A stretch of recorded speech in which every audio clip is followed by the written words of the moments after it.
So the final boat of the Samud Flotilla was intercepted today on Friday, the 3rd of October. And you might be wondering, what is the point of these flotillas? What is the point of these people who, many of whom are high profile, considerably high profile?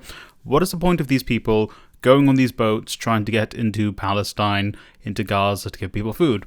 We're going to get into that at the very end.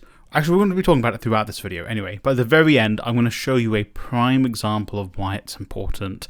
Actually, the most important thing, in my opinion, for this. But if you don't know what the flotilla is, the flotilla was a group of 24 boats that left from the south of Europe, and they were going to Gaza to try and give people food. It is important to note that Gaza has been blockaded by Israel illegally for like decades. The waters there are not Israeli waters, they are Palestinian waters. Palestine is an occupied territory of Israel. That comes with the fact that Israel have to basically ensure Palestinians are fed. It is their responsibility to ensure Palestinians, are able to live securely because their land is being occupied by Israel, and thus a blockade stopping food getting to Palestinians is illegal because it's what's helping the Palestinians survive. And unless the Palestinians say to them, hey, can you stop food coming to us to stop us eating, they shouldn't be blockading it. But they have been blockading it for decades.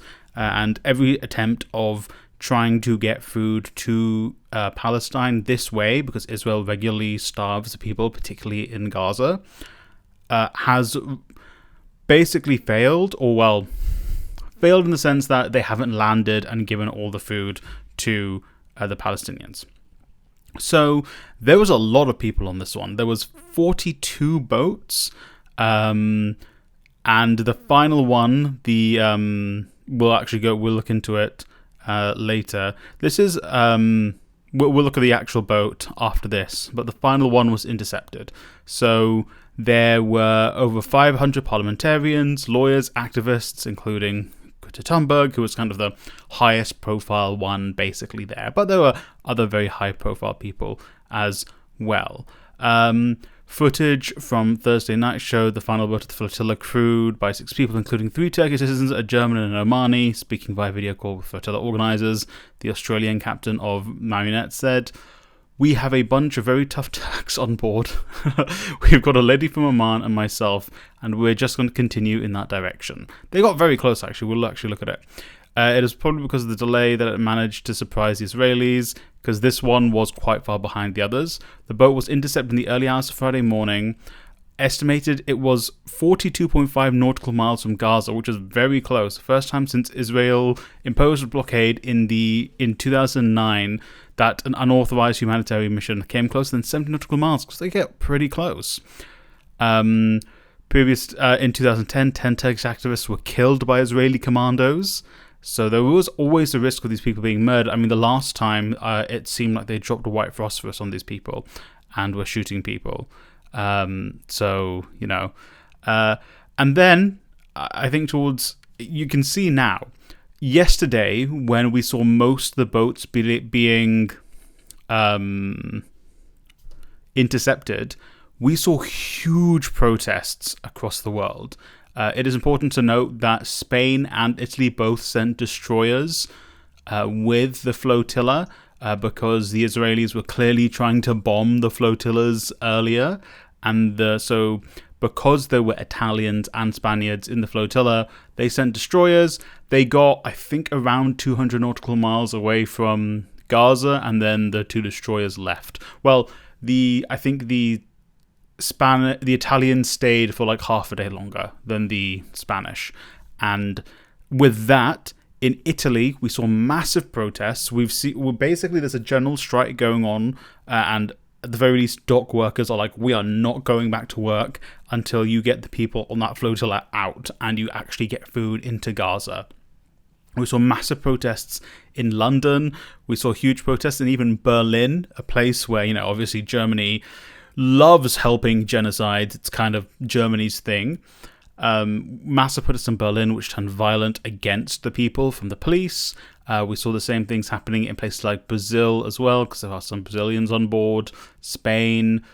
Basically, across the world, people were out in their droves. Turkey's gotten really hard into it. If I can find the footage, they are going hard outside the Israeli consulate. About 45, I don't know, quite a few boats. I'm seeing different numbers. Some numbers saying 9, some saying 45. Or maybe it's 9 boats with 45 people from Turkey have gone themselves to try and get food into Gaza. Not even part of this, like, the Samud flotilla was a very well organized thing, because it needs to be. This is just these boats like, let's go. Let's try and get to Palestine. Let's try and get food into Gaza.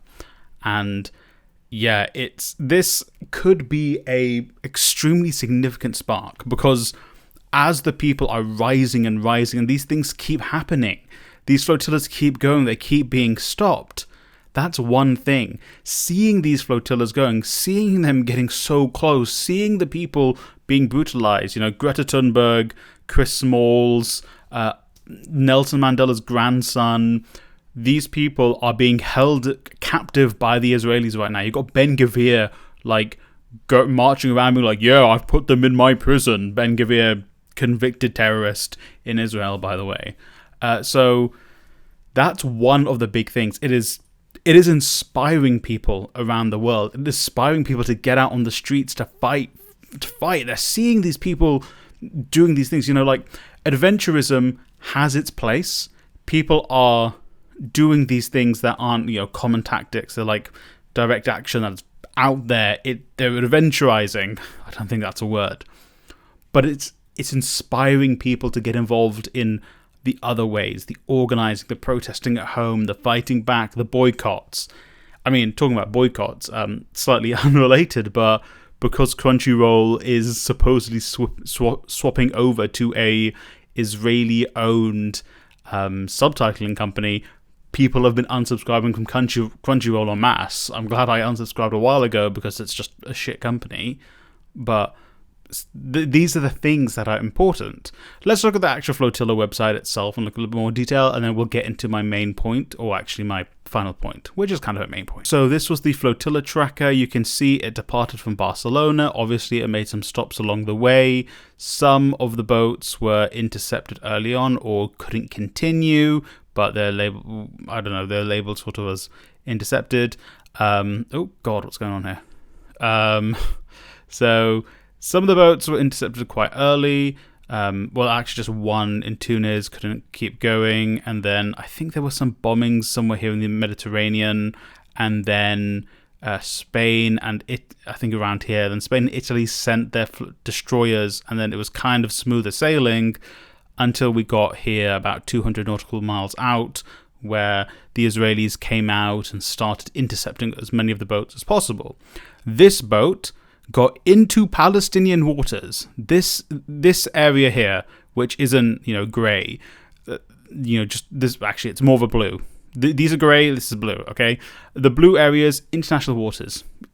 Israel has no jurisdiction here, but Israel has come out here and illegally kidnapped people from these boats. Have illegally boarded the boats and kidnapped people, and so the West has done nothing about it, despite it's many of their own. I mean, the UK, there are Brits who have been kidnapped by Israel, and the UK has said, oh, it doesn't matter. It's fine. They can kidnap them. We've got other things to do. So Israel can definitely not operate here. Even here, this is Palestinian waters. This isn't Israeli waters. This is Palestinian waters. They are in Palestine. And finally, the final boat, the Mykonos, got 42 nautical miles away and was then boarded and kidnapped by the Israelis. This is very, very close. Like we said, 72 nautical miles. 70 is the closest anyone has been since 2009. So very, very close. And thus, showing the Israelis are not invincible. I think the Mykonos got through again, like we were saying. It was delayed behind the other boats, and was also having. Initially, they thought technical difficulties, but I've seen some reports of people saying the captain was turning their radar on and off, so no one could tell where they were, which is quite, wow, amazing. But they didn't manage to actually get to Gaza. I think around here at 200 nautical miles out, there were people throwing some of the stuff into the water in like things that were inflated so they could be carried off into Palestine, hopefully. Maybe they also tried to do this at the Mykonos as well. I remember, I think I saw videos of Egyptian children doing that themselves, and I remember that made me cry. Like, these little kids in Egypt were throwing bottles of rice and baby formula into the water in the hopes that it would reach Gaza. I think I saw people saying a couple reached, but I can't actually tell. I don't know if that was the case. I found no corroboration for that, but this is as close as the flotilla got. And if you can think about it, this was people in Gaza could see these boats, particularly this boat. They could see it, and can you imagine? You are so hopeless. You've not had any help really from the outside world, and finally you are seeing people actually try and almost make it. Part of what Israel is doing to the Palestinians is trying to crush their soul, and this does the opposite. This actually lifts the souls of the people. This is something where people can be like, oh my God, people do actually care about us and can help them fight on. Because these people who are going through devastating things, they're being murdered left, right and centre by an apartheid regime.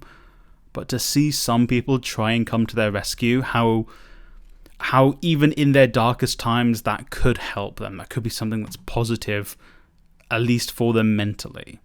And I want to get onto the last thing that I want to kind of really bang on about. There is footage of Palestinians in Gaza actually going into the water, using fishing nets and grabbing food to eat. If you don't know, Palestinians aren't allowed into the waters of Gaza. Israeli boats are generally there and they shoot anyone who enters the water. Palestinian fishermen are not allowed into their own waters, the water that belongs to Palestine. Israelis shoot and kill anyone who enters those waters.